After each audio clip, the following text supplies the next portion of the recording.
Hello, my name is Kevin Nguyen, and this is Lab 5, Magnetic Braking with Faraday. So the purpose of the lab, we'll be collecting data of a magnet falling through a conductive tube of aluminum foil. We will model the magnet/tube interaction computationally. Then we compare the experimental and computational data. So equations that I used the rate of change of magnetic flux over here. I used the dipole magnetic field over here, and then Faraday's law, Beer-Savort's law, Newton's third law, and Newton's second law. This is Newton's second law. And for the experiment, I found the north pole of the magnet by using a Tesla meter. Then I found the geometry of my tube. So the length is 0.3 meters, the width is 0.006 meters, the inner radius is 0.02 meters, and the mass was 0.025 kilograms. My mu mag was 3.206 from my previous lab. My average time observed was 1.28 seconds. And for our checkpoint questions, why can't we use a ferrous tube? And this is because iron can be magnetic, which will mess up with our data. And what happens to the magnet versus free space and without a tube or with a tube? So the magnet falls down slower when it's inside the tube versus free space. And for my computational model code, I first initialized all my geometry for the tube. I plugged in my equation for the dipole magnetic field, my equation for change in flux. Then I plugged in my equation for gravity, mass times gravity.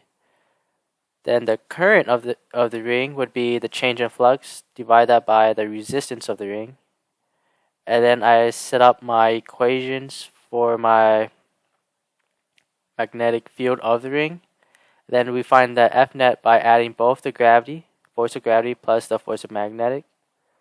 And then we found our new velocity and position by using Newton's second law.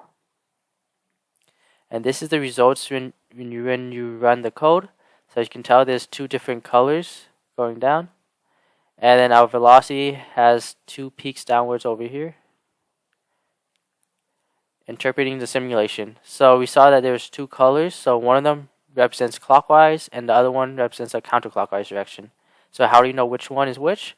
So we can use the right hand rule, and that shows that the blue one indicates the current flowing in the counterclockwise direction because the induced magnetic field is pointing up.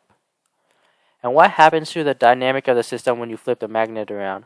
So the current will move clockwise, but the velocity and position will remain the same.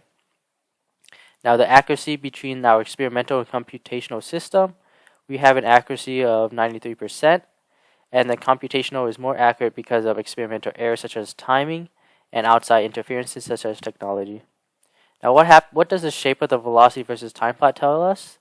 So we can see that in the middle it was a constant velocity, so there will be no acceleration. F net is equal to 0, and the magnetic force and gravitational force are the same. But when the velocity was negative, this shows that it's only gravity acting on the magnet. Now what if questions?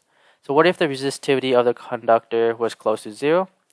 This would make our I very large, so the current be large, resulting in a bigger magnetic field up and slowing the magnet even more when falling.